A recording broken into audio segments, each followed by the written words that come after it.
Apakah Anda pernah membayangkan di usia Anda 34 tahun Anda sudah menjadi seorang pemimpin, bahkan pemimpin di suatu negara? Mungkin kalau misalkan di Indonesia ada yang sudah menjadi pemimpin, tapi dia tidak menjadi kepala negaranya, melainkan wakilnya. Bukan sebagai hasil dari pemilu, tapi sebagai hasil dari kudeta militer. Bukan dari janji-janji politiknya pada saat ia berkampanye, tapi ini berkat tekad dan juga kekuatannya untuk mengguncang dunia. Dia bukan nama salah satu yang sering terdengar di televisi internasional, tapi tindakannya sangat mengguncang geopolitik Afrika. Dia bernama Ibrahim Traoré, yaitu presiden dari Burkina Faso, sekaligus pemimpin termuda di dunia pada saat ini. Burkina Faso merupakan salah satu negara kecil di Afrika Barat yang selama ini tak banyak disoroti oleh media global. Tapi sejak tahun 2022, dunia mulai memperlihatkannya bukan karena perang, bukan karena krisis pangan, tapi karena keberanian seorang pemuda militer yang menentang pengaruh-pengaruh dari Barat. Bahkan dia juga berani untuk melakukan kerjasama dengan negara besar yaitu Rusia. Tapi siapa sebenarnya Ibrahim Traoré ini? Bagaimana dia bisa menggulingkan pemerintahan sebelumnya? Apa saja yang dia lakukan untuk bisa memperlihatkan bahwa negaranya itu bisa berdiri sendiri? Dan mengapa dia itu sangat dikenal dan mampu membongkar kisah-kisah dalam negaranya sendiri? Mari kita bahas di video kali ini tentang jejak Ibrahim Traoré sebagai pemimpin dari Burkina Faso. Ibrahim Traoré yaitu lahir pada tahun 1988, sebuah kota kecil yang mana ia lahir di Burkina Faso. Ia bukan merupakan salah satu anak dari jenderal atau bangsawan politik. Ia justru tumbuh di kalangan keluarga yang sangat sederhana. Di tengah ketidakstabilan politik dan ancaman terorisme yang menghantui negaranya, sejak muda, Ibrahim itu dikenal sebagai siswa yang sangat cerdas dan sangat disiplin. Ia kemudian melanjutkan pendidikannya di Universitas Ouagadougou dan menjadi perwira di Angkatan Bersenjata Burkina Faso. Karir militernya berkembang cepat, khususnya karena keterlibatannya dalam operasi melawan kelompok jihadis di wilayah utara negara. Tapi justru dari lapangan pertempuran itulah ia memiliki pengalaman yang sangat luar biasa dan mampu membaca alur dari pemerintahan yang sedang terjadi serta menghadapi ancaman-ancaman keamanan. Ketika kudeta pertama kalinya terjadi pada Januari tahun 2022, yang mana menggulingkan Presiden Roch Kabore, yaitu Traoré berada di pihak pendukung kudeta dan berharap perubahan akan terjadi. Namun pemerintahan baru-baru ini di bawah Paul Henry dan juga Damiba dianggap gagal menepati janjinya dan serangan-serangan jihadis ini malah makin menjadi-jadi. Ekonomi makin memburuk dan korupsi makin merajalela.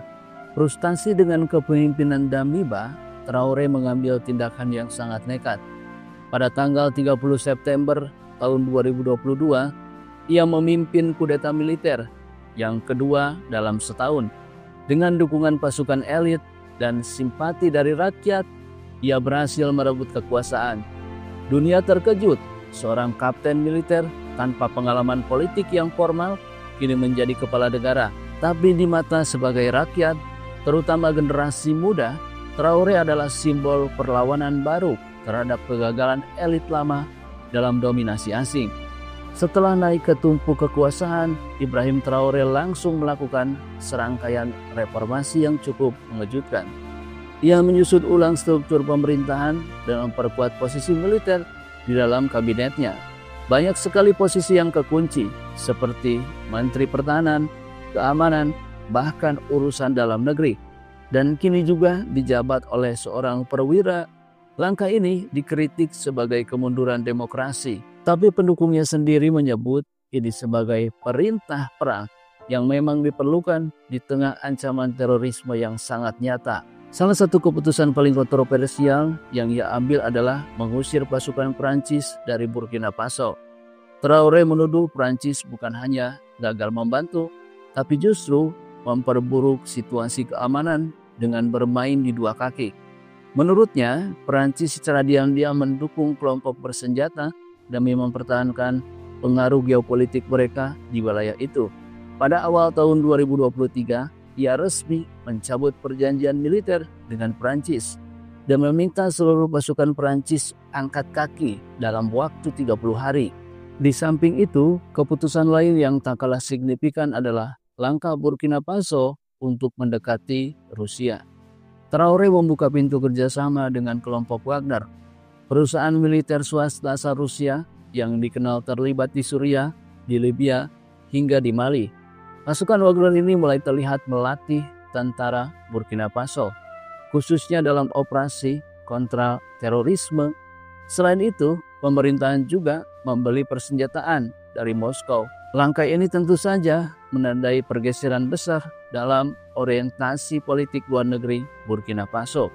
Satu hal lagi yang tak kalah penting di sektor pertambangan, khususnya emas, Burkina Faso adalah salah satu produsen emas terbesar di Afrika. Tapi selama bertahun-tahun, hasil tambangnya dinikmati oleh perusahaan asing, sementara rakyatnya tetap miskin. Traoré memperkuat regulasi, membatalkan beberapa izin asing, dan menyalurkan nasionalisasi parsial tambang-tambang yang strategis. Tujuannya sangat jelas, yaitu menjaga kekayaan alam negara agar bisa digunakan untuk pembangunan dalam negeri. Pilihan Traoré ini untuk berpaling dari barat dan mendekat ke Rusia bukan tanpa alasan. Sejak lama Perancis dianggap sebagai penjajah lama yang belum benar-benar hengkang dari Afrika. Sementara Uni Eropa mengancam untuk mengurangi bantuan dan juga Perancis secara terbuka mengancam kudeta militer serta hubungan Burkina Faso dengan Rusia. Tapi Traoré ini tidak gentar. Dalam beberapa pidatonya, ia menyindir negara-negara barat yang dulu menjajahnya dan dia ingin mengajari demokrasi yang sebenarnya. Kami tidak akan menerima pelajaran dari mereka yang telah membunuh nenek moyang kami, katanya dalam pidatonya di depan puluhan ribu orang, kata Traoré. Meskipun dirinya banyak sekali dikritik di luar negeri, Ibrahim Traoré ini justru malah semakin populer. Bahkan dia juga merupakan salah satu pemuda yang sangat pemberani yang telah melakukan perubahan. Ia dikenal karena gaya hidupnya yang sederhana, tanpa kemewahan, tanpa memakai jam tangan yang mewah, mobil yang mewah. Justru ia itu sangat berbaur sekali dengan masyarakatnya yang membuat ia dicintai oleh masyarakat Burkina Faso. Namun tantangan besar ini masih menanti. Apakah pendekatan militer dan juga aliansi dengan Rusia bisa benar-benar membawa stabilitas dan kesejahteraan untuk negara Burkina Faso? Atau Traoré ini justru akan menjadi pemimpin lain yang dijatuhkan oleh rakyatnya sendiri atau oleh negara-negara barat? Nah, kalau menurut kalian tanggapannya gimana melihat seorang pemimpin muda yang berani menentang negara-negara barat yang berusaha untuk menguasai negaranya? Coba tuliskan pendapat kalian di kolom komentar, dan kalau misalkan suka video ini jangan lupa like, komen, dan juga share ya.